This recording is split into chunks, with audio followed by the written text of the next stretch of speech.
you know what that music say? Yes, sir, Amos. That music say good health to all from Rexall.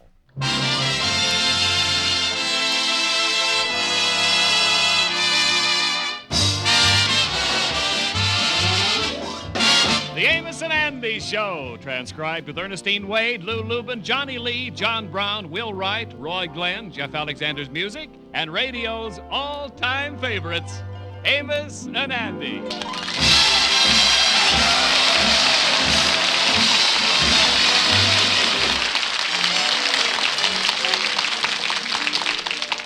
How do you do, ladies and gentlemen? This is Amos. You know, we are all constantly reminded that the dollar doesn't buy what it did a few years ago. And yet, on the other hand, you'll be surprised to know what the dollar will actually buy for you at your Rexall drugstore. Remember, you get top quality, and in addition to that, you get quantity. Honestly, that's right. Why don't you make it a point to visit your Rexall drugstore?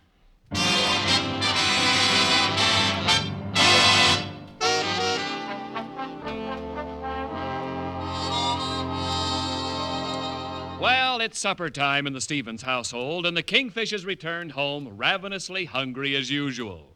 He is already at the table as his wife Sapphire serves him with the main course of the meal. He eagerly takes his first bite, and then he starts frowning. Sapphire, what kind of meat is this anyway? It's lamb, George. Lamb? I must be chewing on some of the wool here. Listen, George, stop complaining. That's lamb shanks. And with the $4 a week I has for food, I can't buy no higher up on animal. That ain't no excuse. The food around here is getting to be just plain bad.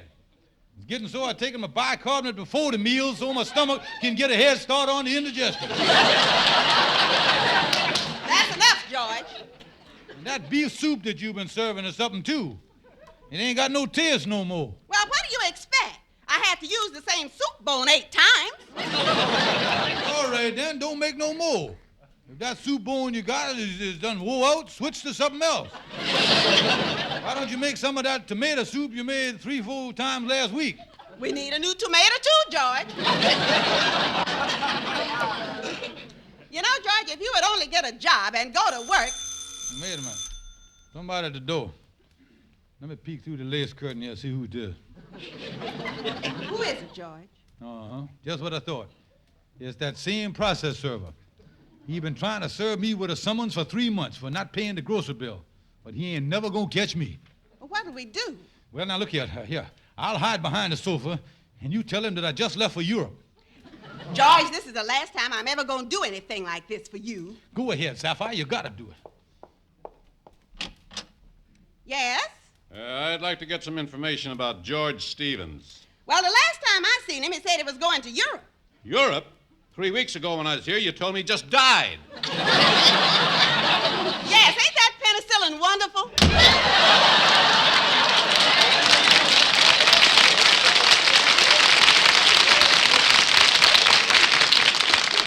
Nice work, honey. That was nice work. Listen, George Stevens, this is the last time I'm going to do anything like this for you. I got to go in and get dressed for a meeting at the women's club now, but I'm warning you, if you don't do something about getting a job, I'm going to do something desperate. Something desperate. Do you hear? Something desperate. Maybe she means it.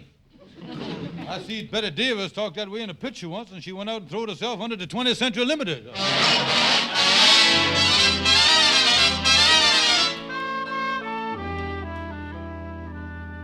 Oh, come in, Kingfish. I'm surprised to see you down here at the Lodge Hall this evening. Yeah, well, then, Sapphire went to a meeting at the women's club. On top of that, we done had a fight. She heckled me about not having no money, and there's a process server chasing after me, too, you know. Yeah, well, you know, I've been thinking about making some money myself. I ain't done nothing since 1938. And I never like to lay off more than 10 years at a time. Yeah, you don't want to get rusty, you know. Yeah, your mind liable to mold up on you, and you'll end up having your brain look like a hunk of fuzzy Liederkranz cheese. You say that Sapphire went to a meeting of the women's club this evening, huh? Yeah, I don't know why she hang out with that Ain't nothing but a bunch of overripe bobby soxes. Hand me that phone, Andy. I think I'll call up at the women's club and see what time she's coming home. Maybe I can pick her up. Yeah, go ahead. And maybe me and you can go in the meeting room and watch the television until it's time to pick her up. Yeah. Wait a minute. Hello, women's club? This is Mr. Stephen. Say, my wife ain't in the middle of no hen fight over there. Could I speak to her, please? Yeah, that's right, Mrs. Stevens. Well, she's one of the members there. What you mean there ain't no meeting tonight? There's a meeting every Thursday night. What's that? Oh, tonight is Sunday. Yeah. Yeah, thank you very much. Yeah, that's funny, Andy. She told me there was a women's club meeting. I called the women's club and said there ain't no meeting. Well, maybe she's at some other kind of meeting. What you driving at, Andy? Well, maybe Sapphire is seeing a masculine gender of the neuter sex. And is you implying that she is galvanizing around with a man? I don't mean no kangaroo. And I relents the application coming from you, my dear friend, inferring that my wife would stoop to a thing like that. My bride of 22 years. You think there's any chance, Andy? Well, I don't know. Hard to say what some fellas go for. I seen a fellow once in the circus. He got a big kick out of hitting himself over the head with a mallet. Yeah, but a guy would have to hit himself over the head pretty hard before he'd get goofy enough to go out with my wife, wouldn't he?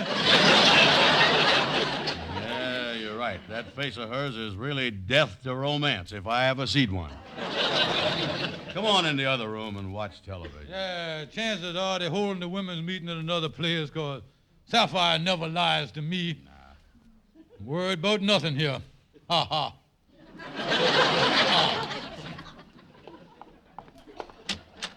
Well, look here. I guess none of the brothers is around. Turn the set on, Kingfish. Yeah. Yeah, let it warm up there. You know something, Kingfish? This television is wonderful. But there's one thing I can never understand. How do the station ever send a picture through the air and have it come out on the set? Well, that's simple, Andy. It's done with electronics. Oh, yeah, I heard about that. What is this electronic stuff? What is it? What is it? Yeah. Well, it's one of the tronics. There's all kind of tronics. There's electronics, gas-tronics, hair-tronics. We got everything. You see, at the studio, they turns the tronics into watts, and then they jams the watts through the ossifier, and it preambulates the picture through the vehicular tube on your set, you see. The next thing you know, Milton Berle is jumping and screaming right in your face. Yeah, well, ain't nothing on that channel, Kingfish. Switch the thing.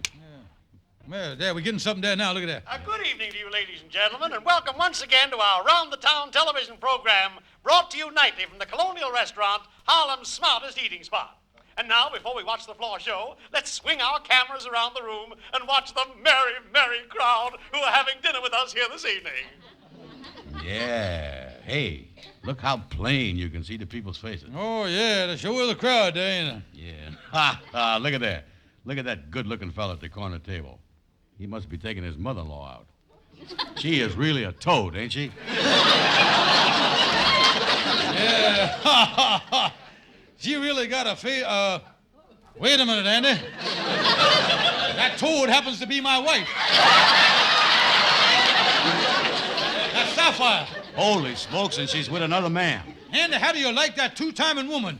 She told me that she was going to the women's club. And now, ladies and gentlemen, let's bring on the master of ceremony. Cut off that thing quick, Andy.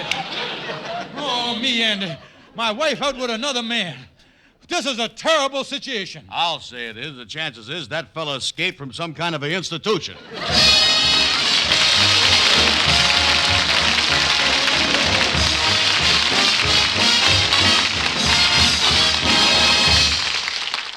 Good evening. This is your Rexall family druggist speaking to you for the 10,000 independent druggists who have made the word Rexall part of our own store names. We've done that because we recommend and sell the 2,000 or more drug products made by the Rexall Drug Company. Like Rexall aspirin, for example. When swallowed with water, the 5 full grains of pure aspirin in every Rexall tablet are ready to go to work for you even before they reach your stomach. Yes, there's no faster-acting aspirin made. Ask for Rexall aspirin at Rexall drugstores everywhere.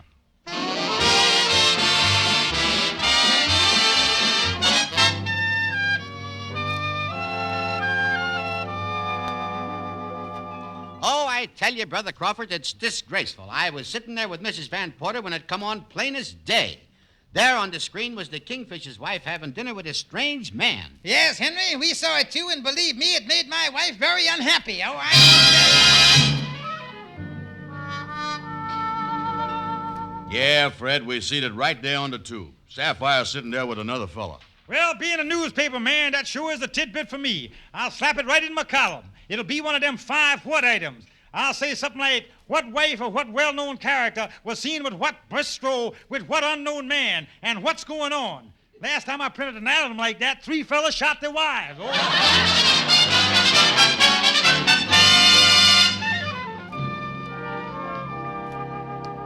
Amos, I don't care if people is talking. They're just going to have to talk.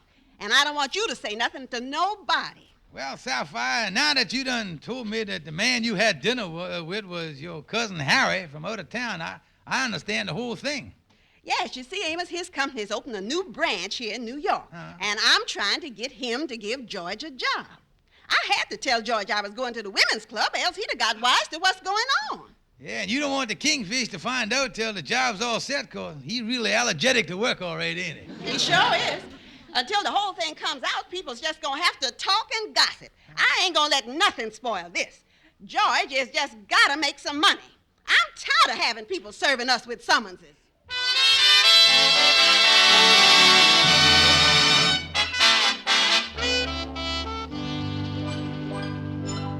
Yes, Andy, when I got home last night, I put Sapphire to the test. I said very casual like to her, I say, how was everything at the meeting? And without batting an eye, she come right back at me with, oh, it was one of the most charming meetings we ever had. Yeah. Then she lauded Dart into the bedroom and left me standing there with my mouth open like a gaff flounder. Yeah. Well, we seen her with the fella on television, all right, and I know that wasn't no optical transfusion. Tell me this. You got any idea who the fella was? Yeah, I talked to the man who owns the restaurant this morning. He said the fella's name is Harry Smith. And he's from out of town, and he's staying over at the Palace Hotel. Oh, this is something, ain't it, Andy? Yeah, it's a mess, all right, after you being married all these years. Yeah, and they say a man's home is his castle. But it looked like the old gal has been letting down the drawbridge on me here. Kingfish, I tell you that... Uh-oh, look who's coming across the street. Shorty the barber. Oh, me. I don't want to see nobody right now. I'm so embarrassed over this thing. Look, Andy, don't mention nothing to him about this thing with Sapphire in front of Shorty. You know, he ain't heard about my wife running around with another man. Yeah, okay. Well, come in, Shorty. What you doing around the lodge hall? I just dropped in because I came over to pass the time. I just wanted to say that I just wanted to ask that is Sapphire doing anything tomorrow night?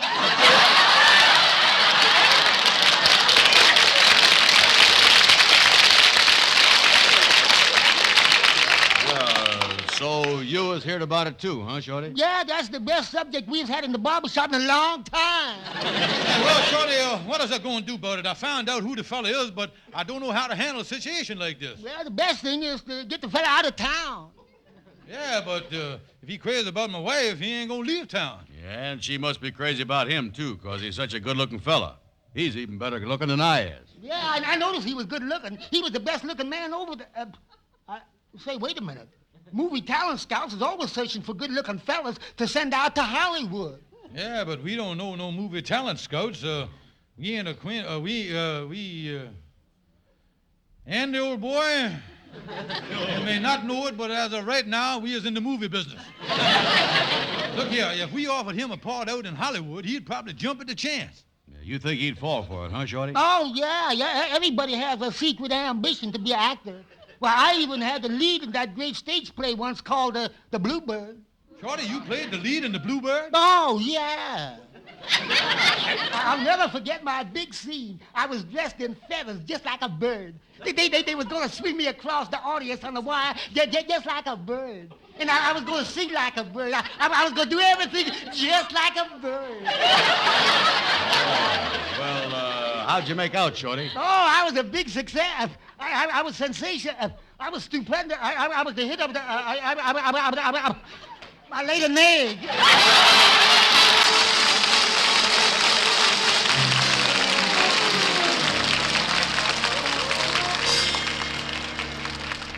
Now, Andy, before I knock on Mr. Smith's door here, remember now, we is big movie mongrels from Hollywood. Yeah, I got you, Kingfish. Go ahead and knock. Go ahead. All right.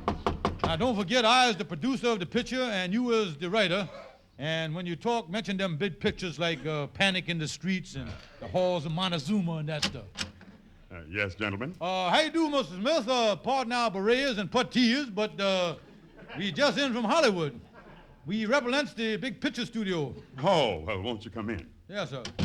Allow me to introduce ourselves. I is the chief producer, and this gentleman with me here is Mr. Cecil B. DeBrown. He is my director, scenario writer, and chauffeur. Here. Yeah, we is both just in from the Cinnamon City. Why, it's a pleasure to meet a real Hollywood director and writer. What can I do for you? Well, Mr. Smith, you'll be glad to hear that one of our talent scouts has recommended you for a part in our next big picture. We is here to sign you up. Why, I'm not an actor. You want to sign me up for pictures? That's right, yes, sir. And Mr. Brown here will write the picture that you're going to be in. CB, tell the gentleman about the last two pictures you scenaried up. Yeah. Well, the first one was the big hit, Pancakes in the Street. No. And then I out-colossal that one with my biggest hit called Halls of Montezuma. Well, I guess those pictures haven't been released yet because I don't recall seeing them. Oh, they'll be out any day now. Oh, yeah, as soon as the film comes back from the drugstore. Well, gentlemen, while I'm greatly honored by this offer, I can't see why you want me for these pictures. I don't know anything about acting. Well, that's all right. There's a lot of fellas out in Hollywood in the same boat you is. They're getting along fine. You'll fit perfect in our next picture, a stupendous and colossal musical with all-star and Technicolor cast. Yeah, the picture's going to set us back over $300. Oh, yeah. I see what you mean.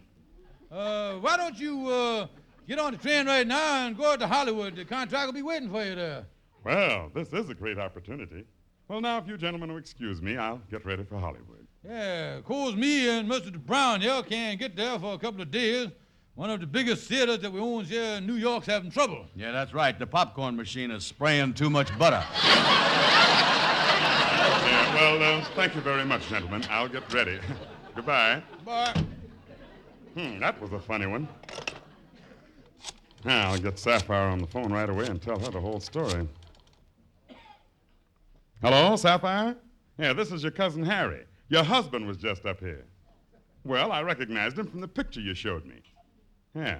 Well, I think he must have discovered that I'm trying to get him a job because he's trying to get me out of town.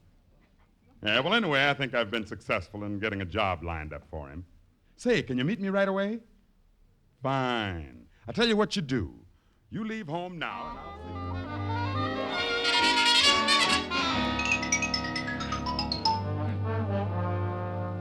Well, come on, Andy, walk down the street with me. Yeah, okay. You know, Andy, we sure put one over on that guy Smith, didn't we, boy? Oh, yeah, he's stupid, all right. He going to Hollywood and don't even know what studio to report to. No. He might end up at Warner Brothers, MGM, or that other studio out there, Lockheed. Hey, wait a minute. What's the hurry, Kingfish? Well, I called up home a few minutes ago, and there's no answer there, Andy, and I know Sapphire getting my supper ready because it's after 8 o'clock here. Yeah.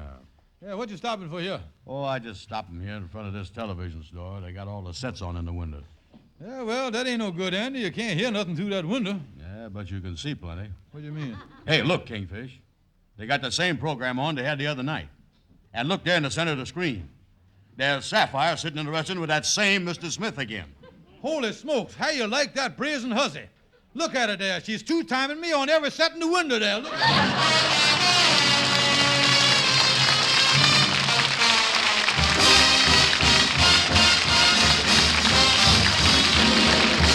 And now here's your Rexall family druggist. This is the time of year when a lot of us are bothered with simple sore throats due to colds, and that's why I'm urging my customers to keep Rexall MI31 on hand. MI31? Why, what does it do? Well, ma'am, MI31 is Rexall's amber-colored antiseptic with the famous three-way action. First, it's ideal for relieving the discomfort of a simple sore throat due to a cold, because when used full strength, it kills contacted germs almost instantly. Wonderful.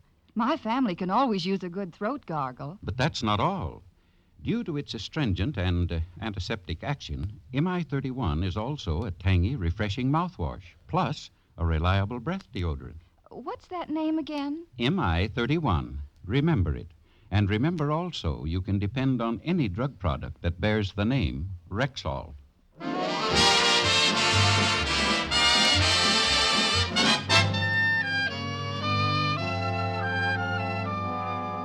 This thing with Sapphire is going too far. I hope Calhoun, my lawyer, can help me.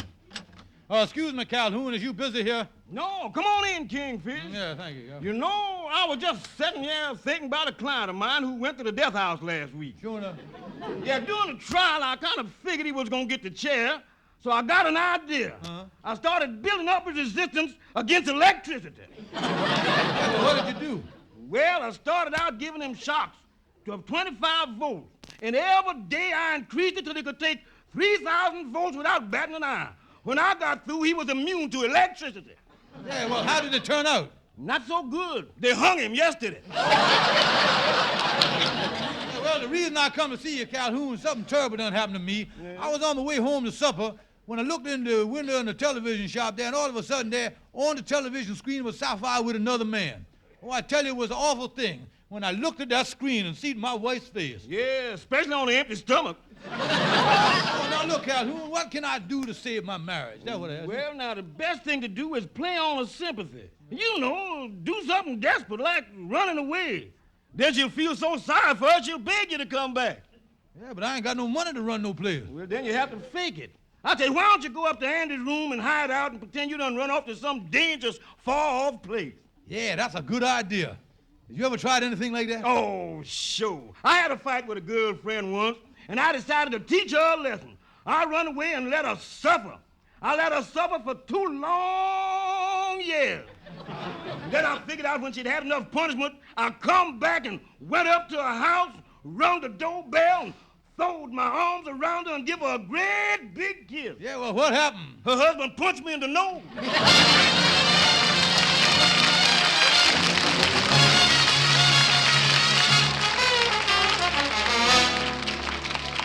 Say, Kingfish, how long you think you're going to have to hide out here in my room? Well, like I told you, Andy, just till Sapphire comes to her senses. You know, Andy, I really fixed it, though. I left a note saying that I was run off and joined the French Foreign Legion in Africa. Yeah, that ought to make her sit up and take notice. Yeah, I just read another letter here, sort of a follow-up to the first one.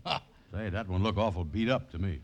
Yeah, well, I want to make her think it come from the Sahara Desert, you see, so I kind of sprinkled some sand on it, and then I took it over to the zoo and reached in between the barbs and kind of rubbed it up and down on a camel there to give it an authentic smell, you see what I mean?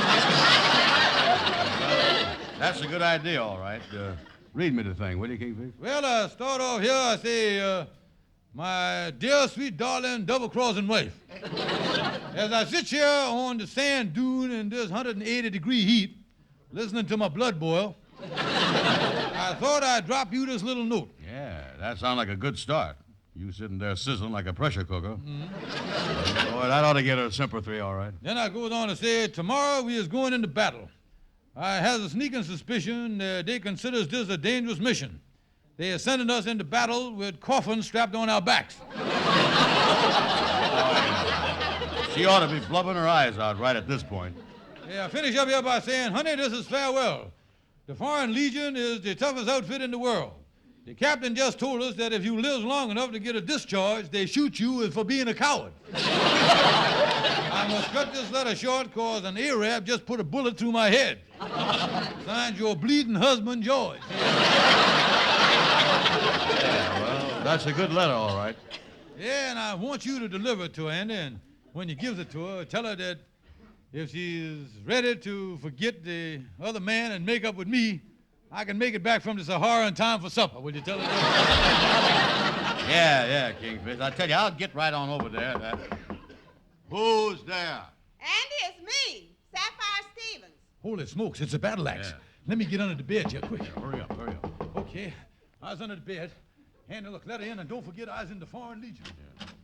Andy, has you seen George? He didn't come home last night, and I got a letter saying he done run off to the Foreign Legion. Yeah, that's right, Sapphire. Right now he's sitting on a sandy dude with a coffin on his back. Now, wait a minute, Andy. What's George's shoes doing sticking out from under your bed? Well, you see, he was in such a hurry that he left them. He must have been in a hurry. He left his feet in them, too. George Stevens, come out from under that bed. All right, I'll come in. George, what's the meaning of this? I demand an explanation. You demands explanation. I demands explanation. I seen you on the television sitting with that man in the restaurant. Yeah, 2 days in a row. You shut up. Yes, ma'am.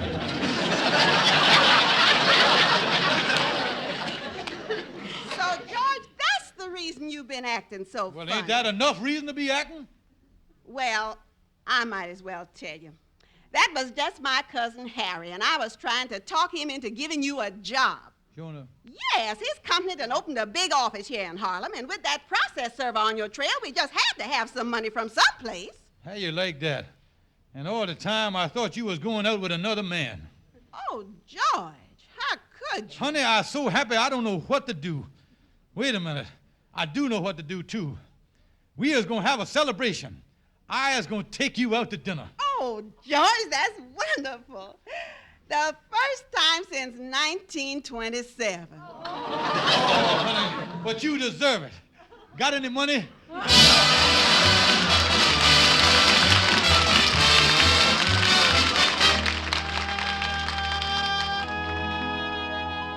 George, it's so nice of you to bring me out to supper like this tonight. Is there any special reason you brought me here to this restaurant? Well, this is the place you come with your cousin Harry. And a lot of people saw you on television. I figured that if they could see us here together on the television, they wouldn't get the wrong idea, you see. Oh, I see what you mean, George. You know, I really got a kick out of being here tonight, especially before dinner when they turned the television camera on our table. And just think of all the people who saw us here tonight.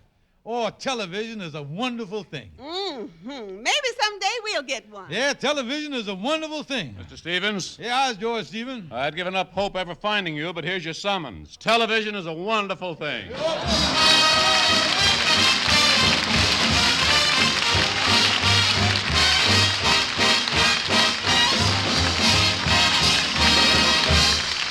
And now, once more, here's your Rexall family druggist. Don't miss Rexall's big full-page ad in the current issues of Life, Look, Collier's, the Saturday Evening Post, and Country Gentleman.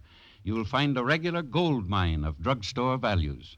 Yes, exactly 67 separate, top-quality Rexall products.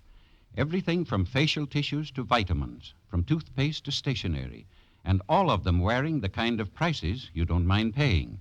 Remember, check Rexall's full-page ad in the current issues of Life, Look, Collier's, the Saturday Evening Post, and Country Gentleman. And don't forget, ladies and gentlemen, to visit your friendly Rexall drugstore. Good night. See you next Sunday.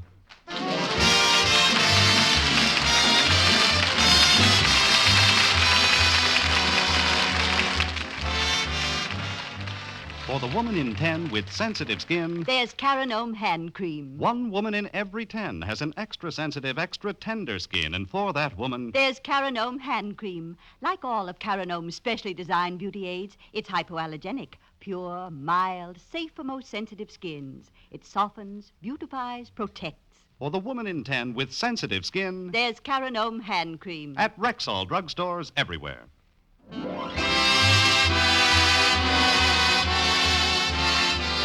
Be sure to be with us next Sunday at the same time when your Rexall druggists will again present the Amos and Andy Show. The Amos and Andy Show is written by Joe Connolly, Bob Mosier, and Bob Ross. Stay tuned for the Edgar Berg and Charlie McCarthy program, which follows immediately over most of these stations. Ken Niles speaking. This program is transcribed. This is CBS, the Columbia Broadcasting System.